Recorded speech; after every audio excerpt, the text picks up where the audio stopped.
But thank you everyone for coming. We've got a great panel here today. I'm going to start from my left. Nicola van Niekerk, who is head of premium content and co-productions. So co-productions is actually in her title. Sorry. Is it me? Who is it? So just again, Nicola van Niekerk is head of premium content at Multichoice and co-productions. We've got Nosipho van den Bragt, who is owner and CEO of Chocolate Tribe, which is a VFX company and an independent producer. Thierry Cassuto is an independent producer. You might know him from News, and also most recently Recipes for Love and Murder, which was a co-production with Mnet and Acorn. Rob DeSantos is an independent film director, screenwriter, and producer. And then Erica Motley is an executive producer from Impact X Studio, where she focuses on diversity and inclusion in film and TV. She's worked at HBO, Fox, at the joint venture of Universal, Paramount, and DreamWorks called UIP, and an EP on the FX BBC series Taboo, and the first African anime at HBO called Ianu. So thanks for joining us. Thanks everyone for coming. I want to get quite deep into co-productions as well and deal with some questions, kind of really try and make this as meaty and kind of useful for everyone as possible. But let's start with the question of what is an official treaty co-production? Because they're all, you hear the term co-pro, and there are all sorts of various combinations and permutations of deals and structures. And the official treaty co-production, which sounds like there's a bunch of diplomats with cognacs and cigars signing, treaties with quill pens, is not really accurate. But that is kind of the purest form of a co-production, in a sense. So let's start there. Thierry, what is a treaty co-production? Thanks, Nimrod. Where's the cognac and where are the cigars? Afterwards. So everybody's after those treaties. Every country wants to have co-production treaties with everybody. I think Canada, who are the guest of honor of this market, are the country that has the most treaties with the rest of the world. They co-produce with absolutely everybody, but of course their main partner are the United States, with whom I believe they don't have a co-production treaty, right? That's true. So that's the paradox. You can do incredible business outside of a co-pro treaty because co-pro can just be financing, but you need co-pro treaties to access soft money from both sides of the partnership, but sometimes it can be 3 sides or 4 sides. It doesn't have to be a bilateral, it could be a trilateral or more. The point of the co-pro treaty is that a South African production that has entered into an official co-production with Canada will have access to all the benefits that a Canadian production has. And vice versa, which doesn't mean a lot for Canada, unfortunately, because you can find a lot more money in Canada and have a lot more benefits. Same with a European Union country, which is even better because then you access European Union quotas, which are a big thing for the streamers and broadcasters in Europe. But the treaty itself has a lot of boxes you need to tick. In particular, there's the cultural scorecard, where you need to be able to tick boxes on writers, directors, composers, actors, etc. And it all depends if it's a 50-50 or 20-80 or 70-30, etc. But it needs to be, your financing needs to be reflected in your cultural mix as well, in theory. But it's, everybody wants to be part of a co-pro because for South Africans in particular, being able to access the European market and the subsidies attached to the European market in France or in the UK or in Germany or in Belgium are huge. I would say, and that's a topic for discussion, that's the quid. The quo for South Africa is more difficult because, as we know, the little money that is available is also unreliable. Whereas you go to the CNC in France or you go to the Landers in Germany, that money is you can borrow against, which is not the case in our country. So we've got treaties with Canada, as you mentioned, Italy, France, Germany, Holland, Australia, New Zealand. I didn't know we had with Belgium, but I don't know if you meant it in that way. But we've just also now have a TV treaty with France. And it does sometimes feel like there are more co-production treaties than there are co-productions because they are so complicated. And what you give up is sometimes onerous. And you do have to meet all those guidelines. Sorry. All those guidelines and point systems. So we, as South Africa, have the guidelines. You can't have too many international cast, et cetera, et cetera. But essentially, once you have that passport, that dual nationality passport of France and South Africa, you can benefit from everything in France and everything here as well. There is the agency that deals with certifying a production as South African is obviously the National Film and Video Foundation. I believe they've streamlined their process a bit, and now it's supposed to take theoretically 6 weeks to get approved, pre-approval. And then once you've got that, you can access theoretically the DTIC rebate as an official treaty co-production, which has its own category. So the benefits, as we said, are being able to access the soft money, being under the quotas of that country. And what that also means, we're working on an Australian co-production at the moment, is that when you do qualify in the quota and you go to the local broadcasters, you can make a sale that is more valuable, meaning they know they're going to get a quota point for their regulations, and therefore they're willing to pay more for that show. And so that's an advantage as a result of having that quota eligibility for it. So that's kind of the classical treaty co-productions. Let's distinguish that from the old-fashioned commissions, where we had 100% commissions of broadcasters, streamers, owning everything. I think one important thing with co-productions as a rule is that it allows generally the producer to bring some money that is kind of in their name and keep some ownership in a project. Whereas when you had 100% commissions, it means you as a producer, as a creative, will not own anything in the project. I don't quite understand that logic 100%. You know, they say, well, we've paid for everything, so we must own everything. But I think Picasso, I'm not that I'm comparing myself to Picasso, but if you bought Picasso the brushes and the easel and the paint and the everything, it doesn't necessarily mean that that's what that painting is worth. So that logic for me is not 100% clear. But it does mean in our world that you get to keep some control.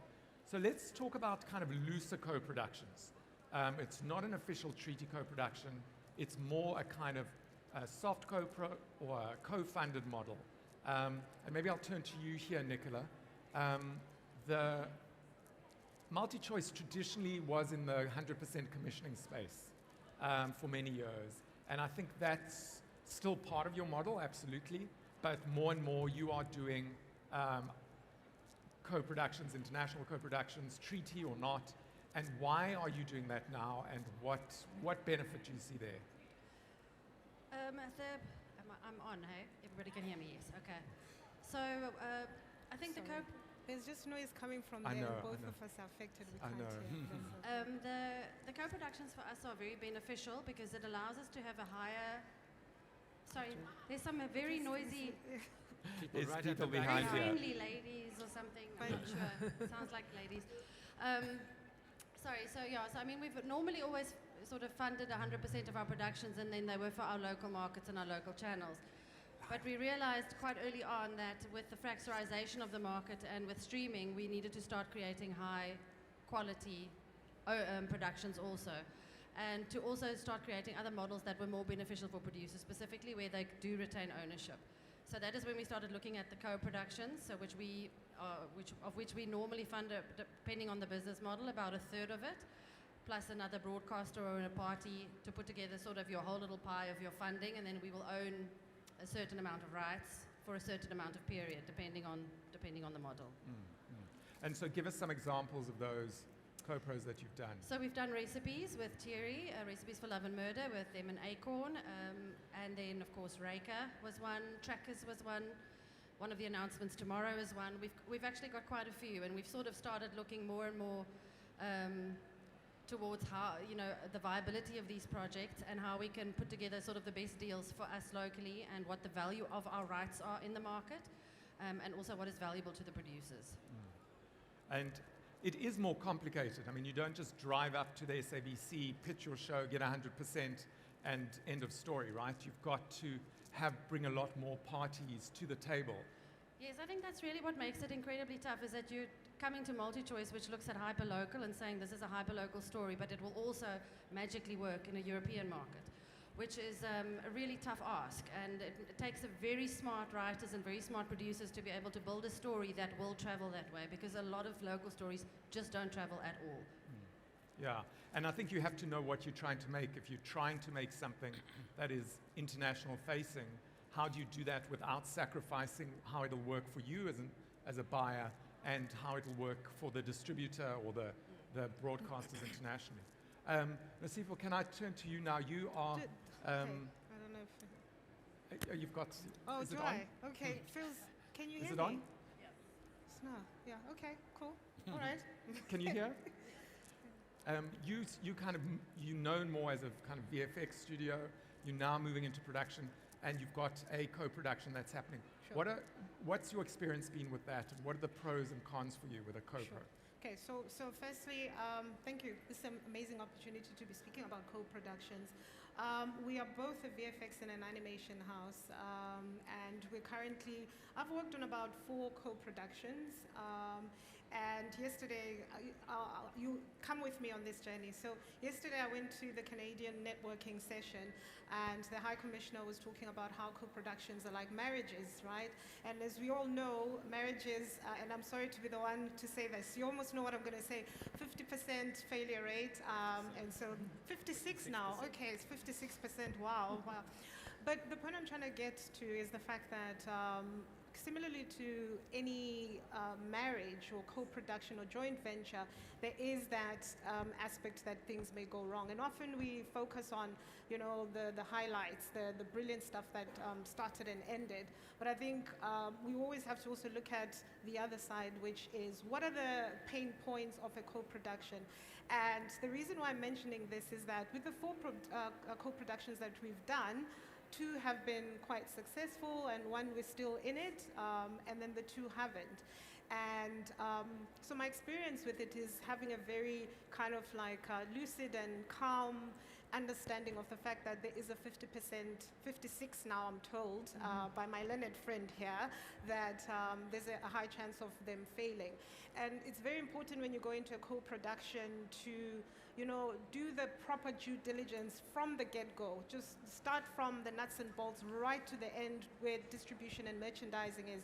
So you're going through the journey together and you understand where the fault lines are. They need to be articulated well, documented well. Even things that you don't think will be a problem need to be as clear as possible. Then you've got a higher chance of being in the 44% than in the 56%. So yeah, and some of the things that are critical in a co-production is really making sure that you've made arrangements for the end of the relationship.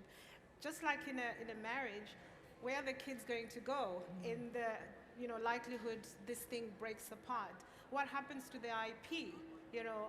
What happens to the confidentialities? You know what I mean? The things that you divulge to each other in the throes and in the passions of that co-production.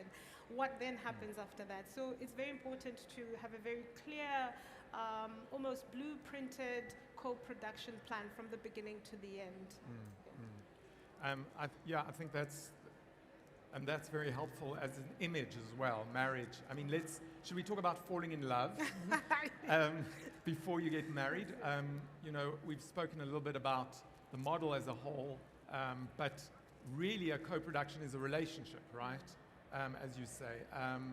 Erica, you have some experience with co-productions. what do you look for in a co-production partner first and foremost? Love. No, I mean, the relationship is really, really important, but a co-production is still a production. You still have to fall in love with the content. You still have to believe in the team. I think of them more, not just for money, but for the quota. It's going to make it easier for sales, but also for talent. I mean, quite often if you're dealing, all of our shows are African co-productions, and you may not have worldwide names associated with a lot of the shows, but you can co-produce to complement that. For an example, I'm working on a new project with African animators, and I knew the show needed to travel, and I knew I needed to sell it, so I brought in a Canadian writer to work with them. Because I had the Canadian writer, every Canadian company made an offer to be our co-producer because they wanted to work with her. She's based in France, which also allowed me to bring in a French company who will be our partner. So I started off really wanting to work with a young African animator, and I packaged the show around them through co-producers to make it stronger both creatively and from a sales perspective. We also did that with our first animated project. With Iyanu, it was a Nigerian creator. We brought in African-American writer and an African-American director, and we sold the show to HBO. I don't think I could have sold it to HBO just based on the content. It was because I was able to get talent who became our co-producers that allowed me to package it to be large enough for it to work both locally and internationally. So we get the soft money, we get the quota, but you access this whole new creative pool, Exactly. which is great. And I mean, do you find, Rob, you working on your first co-production, is that right? What is kind of the first steps you've taken to try get something up and running? What is the first obstacles that you've overcome? First obstacles are just everything. It's, Everything. everything. Everything is going up against you to not get something off to the ground.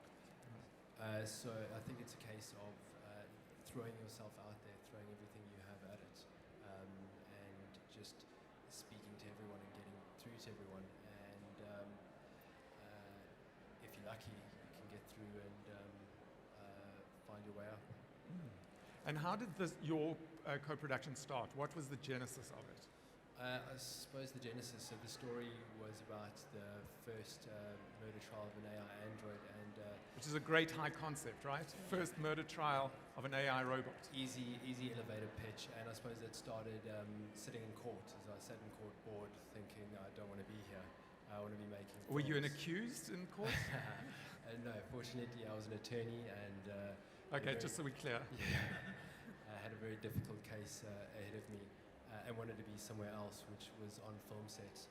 So having something high concept and easy to pitch really helped, and then just being able to shop it out there, and then finding the right place to home it. And I suppose just jumping off what you were talking about before is just relationships. Is you can look at a co-production like a relationship and like a marriage. Sorry, I'm struggling to hear you. Sorry. You can look at a co-production like a relationship and a marriage. And I think one of the things, and maybe why a lot of marriages fall apart, is you go in expecting the glitz and the glamour and the romance and the bubbles and the chocolates. And I think we have to, and especially to the creatives out there, is just be realistic about the realities of what making a film, making a series is there are going to be compromises. You need to be flexible. If you're going for a particular broadcast or a streamer, what you need to understand is they need to speak to their particular market, and they need to speak to their particular audience in order to get that out. And to be able to be flexible enough with your story to be able to speak to that market, I've found that to be quite a humbling experience, but very, very important to get it over the ground. And I think that back to the relationship, if you have that understanding that there's going to be compromises by getting into a co-production and this necessity to be flexible, you'll have a better outlook and understanding of the difficulties that you're going to face, and that can make the relationship last that much longer. I mean, compromise is an interesting word. You've got the idea that you're giving up something, but flexibility is a positive word, and in a sense they mean the same thing. But you've got to also, I think, know from the outset what is kind of core to what you're trying to do, and know to protect that. And if someone says, okay, let's do this, this, and this, and you know that that defeats the whole purpose of what you're trying to make, then they're not the right partner for you. So I think those early conversations around kind of creative vision for the show, why people are doing this, what's exciting for them, and that you share that vision and you share kind of the DNA of the show with each other, so that you are, as you go on this long journey, you don't lose track of that real kind of core idea that made you excited in the first place. You know, you're kind of a boat that can drift overnight, can get very far from where you started. And I mean, I think there's the classic European term for this, which is a Euro pudding, where you've got these co-productions when there's a French guy and a Belgian woman and this and this. It's all smushed together, and it doesn't actually cohere in a kind of narrative sense. It doesn't make sense as a concept anymore. So I think that's really important.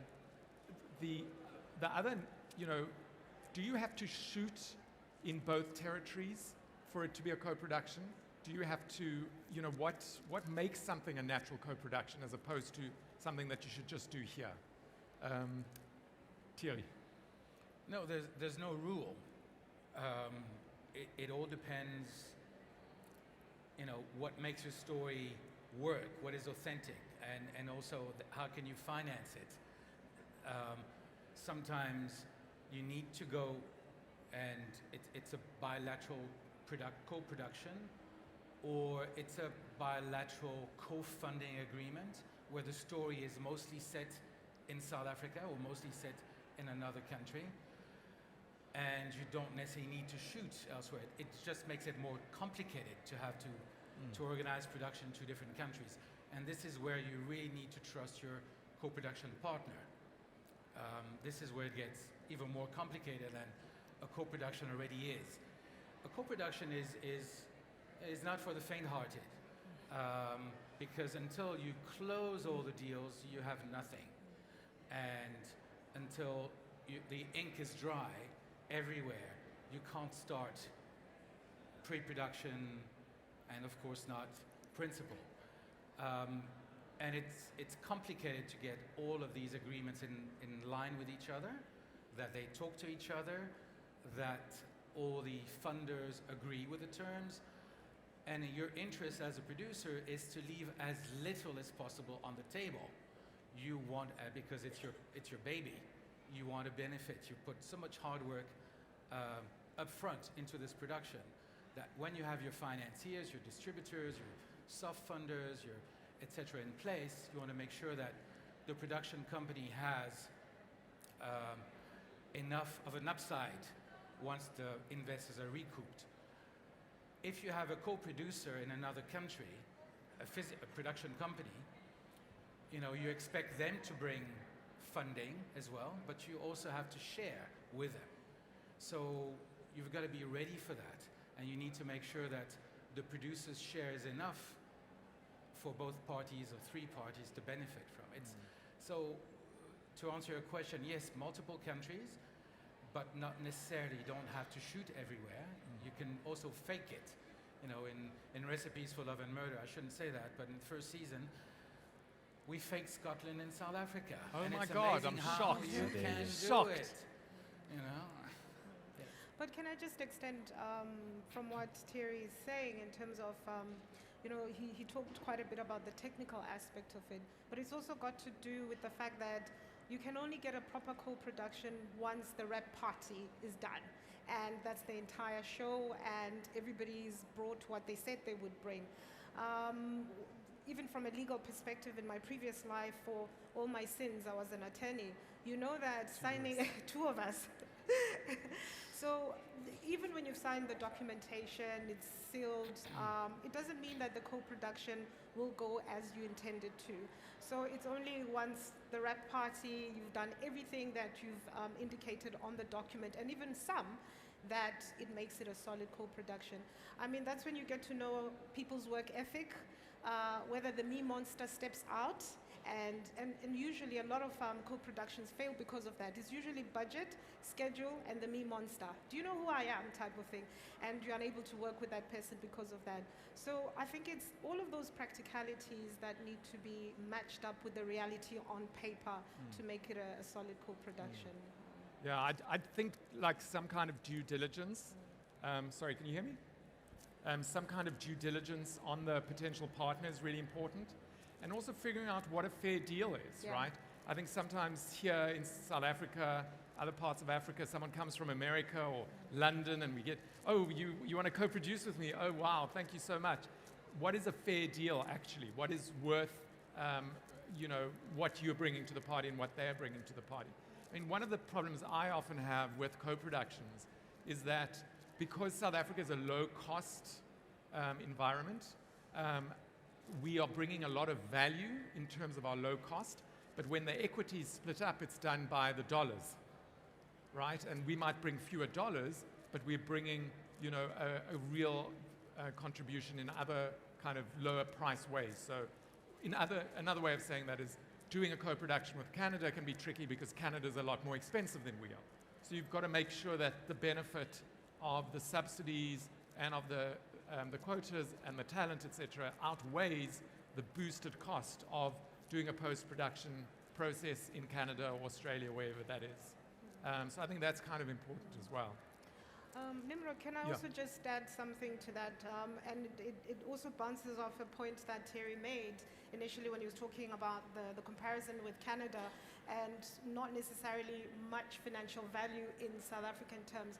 The one thing I want to always dispel is the myth that we don't bring enough or don't bring anything to the party.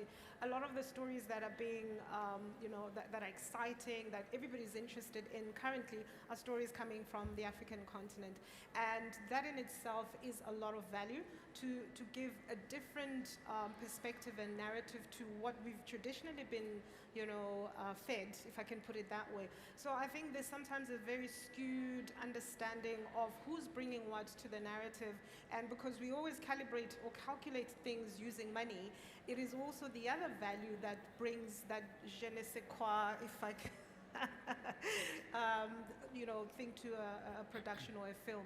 So I would like to challenge everybody to not only just think along the terms of money, but also the fact that the African continent is bringing huge amounts of interest and vibe and energy and just a different hue to the whole conversation in terms of representation, diversity, new stories that never emerged before that are coming up. So just a point I wanted to mention on that. And then can I ask Nicola, who are usually the different parties that come together? An official treaty co-production, you would have the two different producers or three from different territories.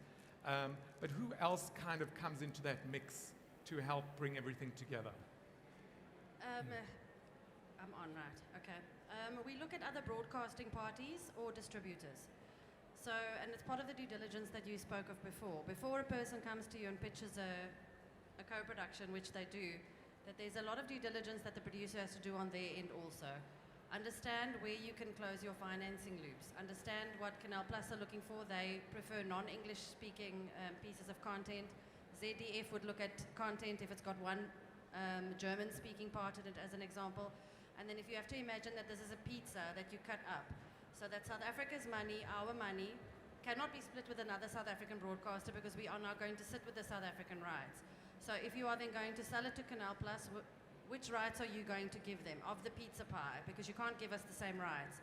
So understand how your piece of content splits into a whole world view and build it that way. But at the same time, then consider that if you want to make money from it, a piece of that pizza pie has to be available for you to sell it into to make money back.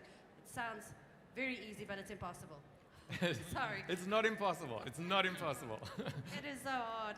I know, but it's so beneficial when it comes together well. Yeah.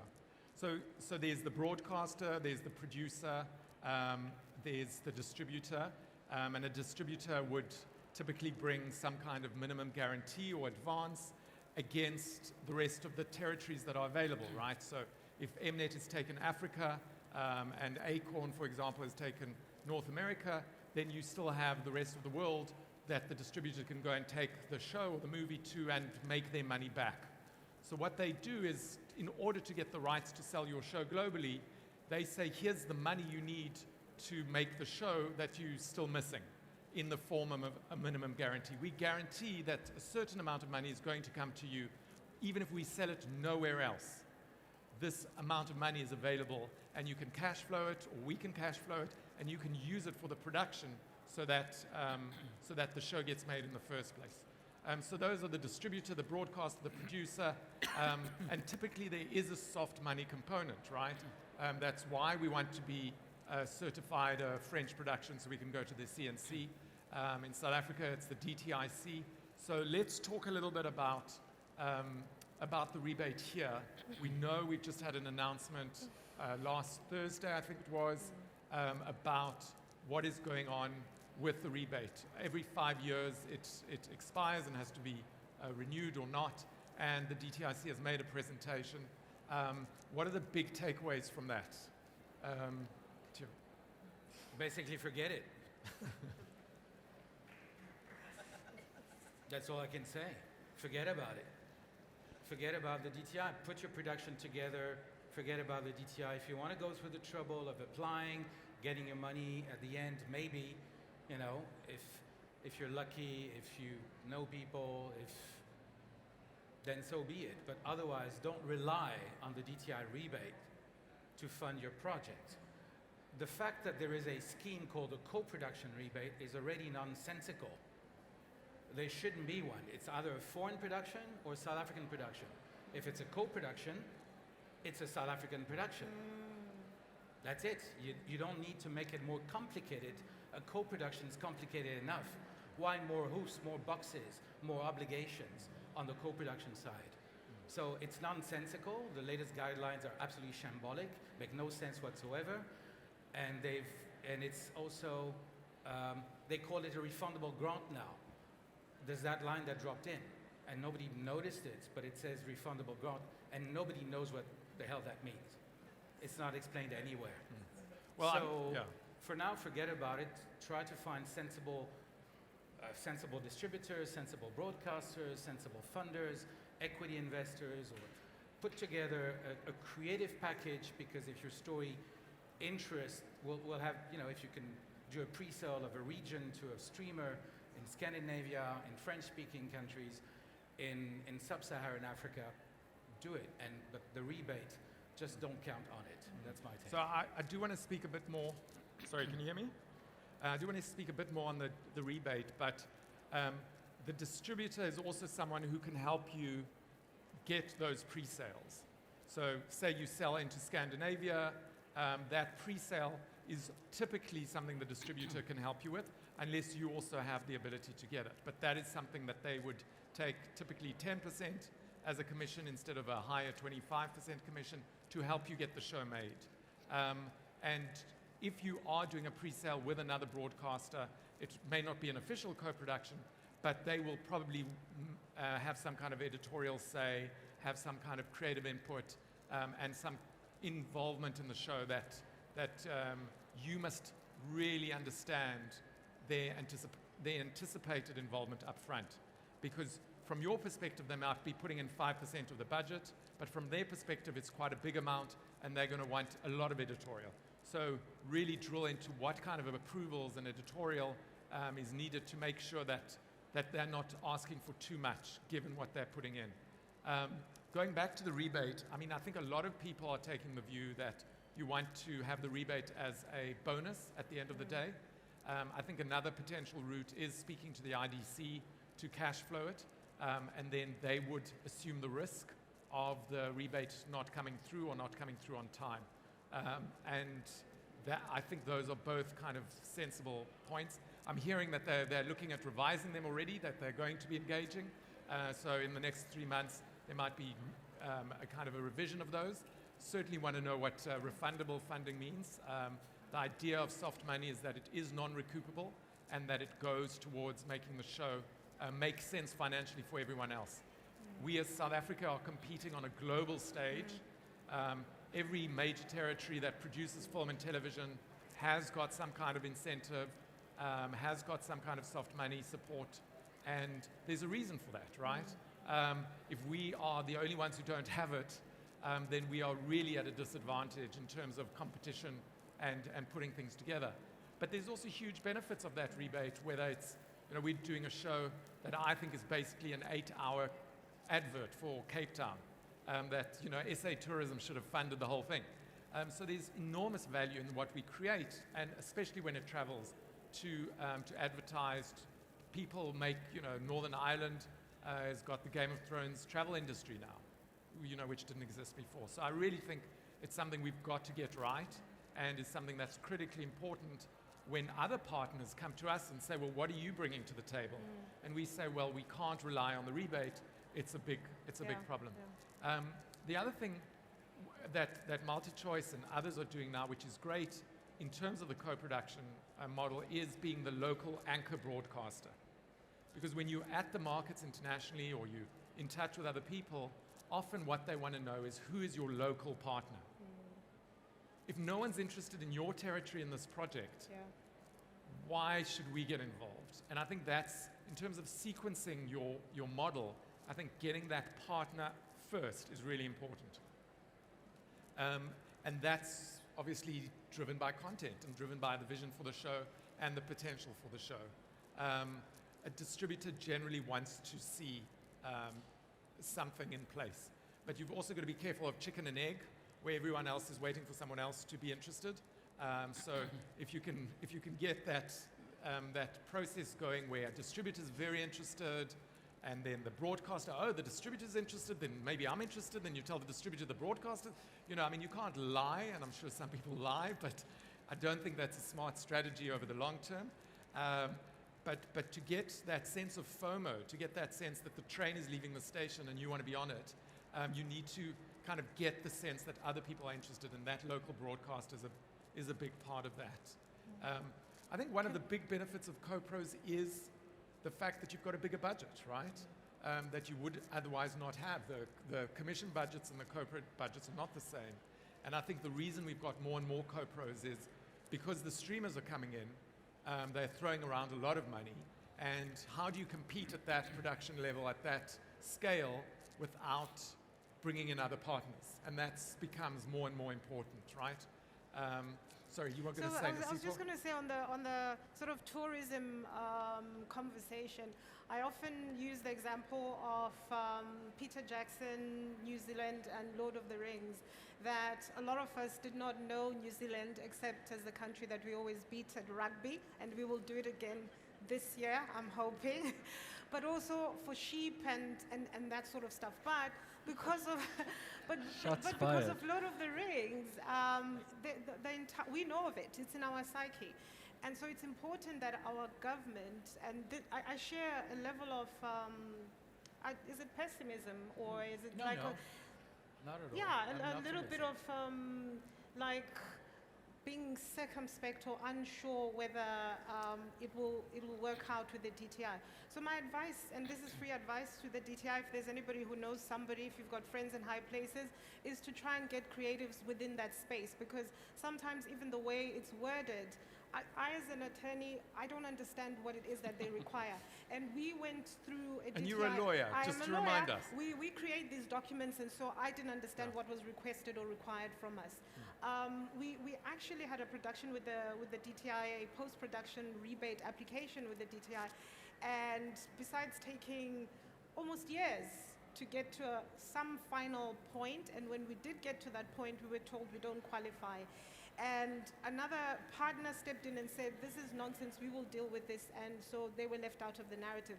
The reason why I started talking about New Zealand is because if we don't have government support, if we don't have those rebates, really it becomes a gargantuan fight to actually get attention from even the international audience. So we need the partners locally, local government, national government to get onto this. And if the DTI is confusing everybody with what is on paper, it really doesn't work. And we will not get to that sort of vision of where New Zealand is, because it's a small country as well. Not much was going on, and I don't want to get flack from people saying, but it wasn't really anything to write home about up until people understood the correlation between film and the cultural pull it's got and tourism that comes with it. So it's very important that all the people who are sitting at that table understand the entire matrix of how to elevate this space. So. Yeah. Just before we open for questions, I want to ask you, Erica, off something Nosipho said earlier. We've got these great stories. We've got this exciting, world that people haven't seen.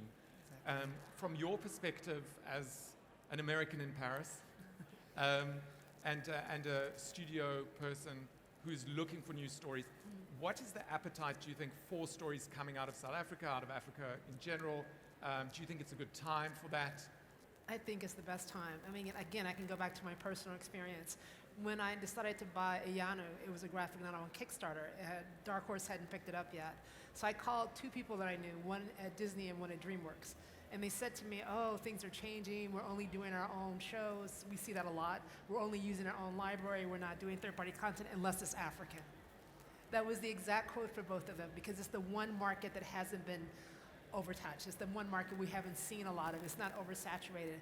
And I think that Quizzical, which was done by Disney, and Super Team have done so well for Netflix and for Disney now that anything coming after it has an opportunity. So my personal experience is when I tell people I'm doing shows in Africa, as long as it's a universal theme, as long as it's something they think an audience can relate to, they're excited about it, really for two reasons. One is because they haven't seen it a lot, and the other reason is it's still lower cost.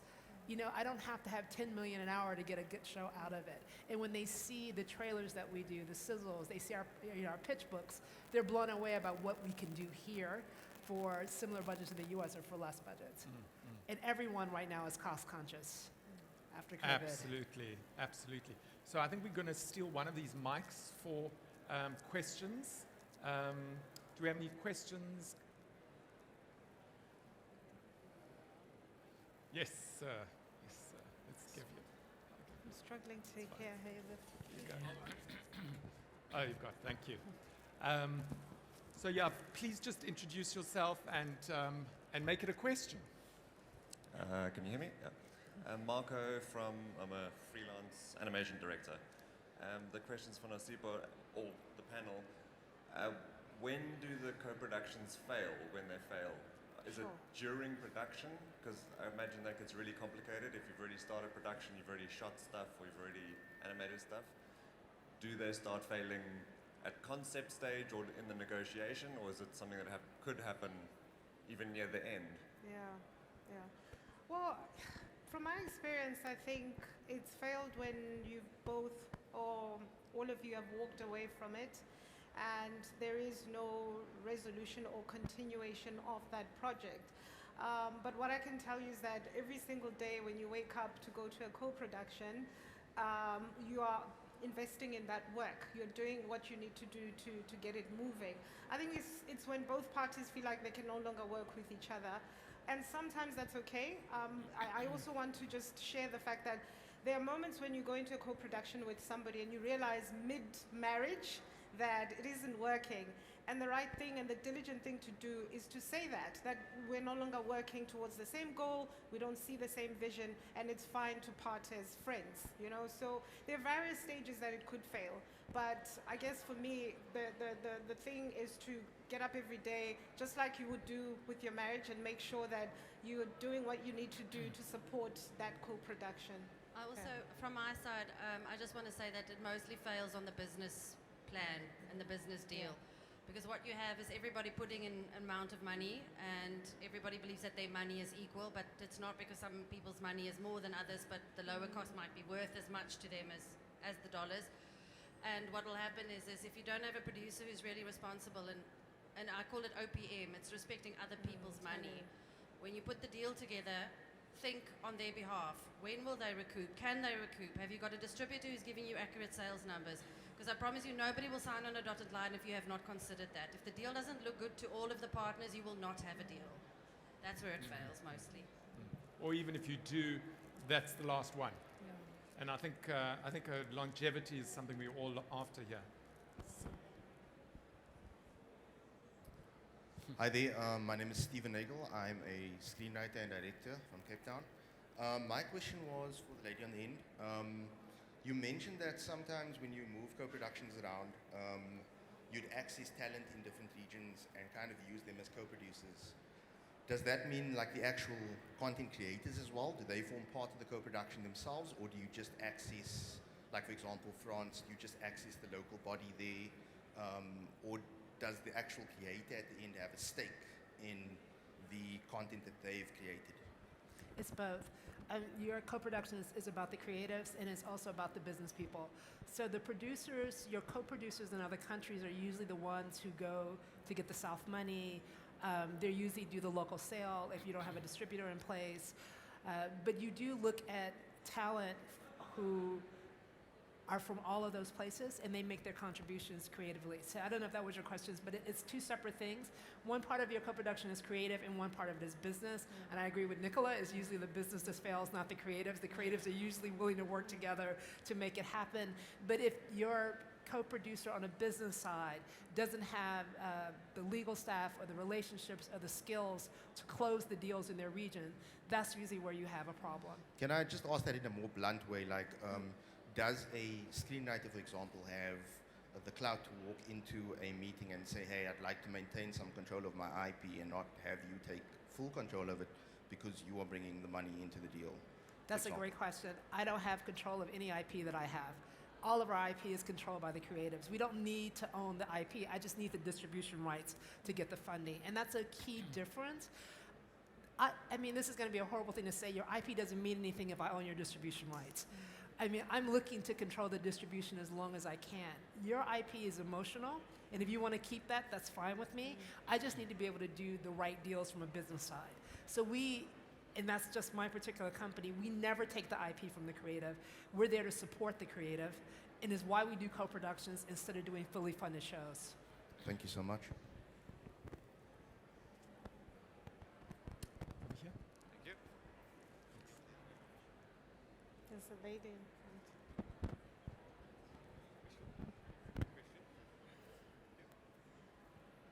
Hi, thank you for the session. I wanted to ask, what Sorry, just introduce yourself. Oh, sorry. Hi, my name is Thierry. I'm a student at UCT, and I also have a small youth film company. So I wanted to ask that what I'm getting from this conversation is that co-productions are very complex. And so I wanted to ask, when you look back at your most successful co-productions, what is the one characteristic or strategy that helped you guys be successful in your co-productions? Yeah, I think that's great. End on a note of optimism and good cheer. I will say that our best co-productions came together easy and smooth, and it was a sign of how badly all of the partners wanted to be in on it. So again, at the core of this entire exercise is your creative. How good is your creative? Because if it is that good, I promise you they'll sign. Well, I think for me, just to echo what you said before, it's the business side. It's making sure that all the business aspect has been covered, business, legal, and all the documentation, everything that needs to be dotted and crossed has been done. The tendency of creatives is that they love doing what they're doing, and they will die on that hill. So you've got a formidable team in terms of creativity, but the business side needs to be tied down and locked down, and then everything kind of becomes almost a blueprint to follow through, and just having fun. I think those are the most exciting projects where everybody's having fun and understanding the bigger vision. So. I would say you'd have to have resilience. That's the key word. Those doors will stay shut, or they will shut down more times than they will open up. But if you believe in your creative material and your own ability to deliver, believe in yourself and be resilient.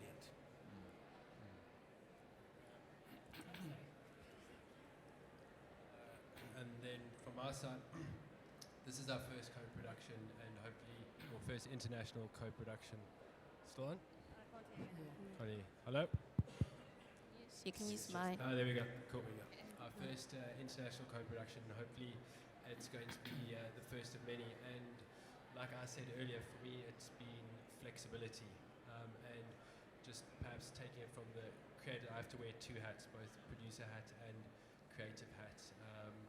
And for me it was stylizing a story which was set in the future that could be anywhere. And that, just having that at the very outset, knowing that this story could be set in any location opened us to somewhere out in the world. So if you're at the very outset of your creation of your story, the more you can open it up, and I think what Nim said was incredible, is you can't compromise to the point where you lose your story. But if it's something as simple as location, and if you're stylizing something in the future, the location can be anywhere, because hopefully we're going to have a homogenized society at some point. So that was just a simple little thing that I did, which opened me up to the world. So it's about being flexible. I think for me, the most success is if you exceed your level of creativity. What I mean by that is, on our Iyanu, we had a really talented graphic artist, but he had never written or directed, and the people we brought on the team made the project better. So it's still his vision. He will write and direct episodes. He's being trained in the process, but the team we've surrounded him made the project better. So I find that a huge success, that we were able to elevate the creativity by using a co-production. Yeah. I would just add, I think for us, having a great script helped everything happen. You know, we had a great partner in Multichoice.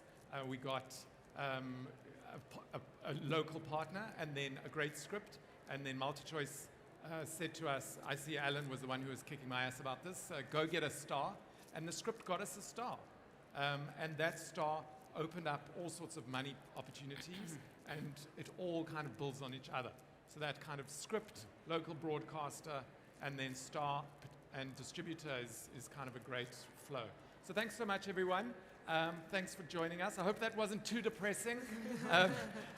It is an amazingly satisfying thing when it all comes together. You can get a bigger budget, you can make a bigger splash, you can own some equity, you can meet some amazing people from all over the world.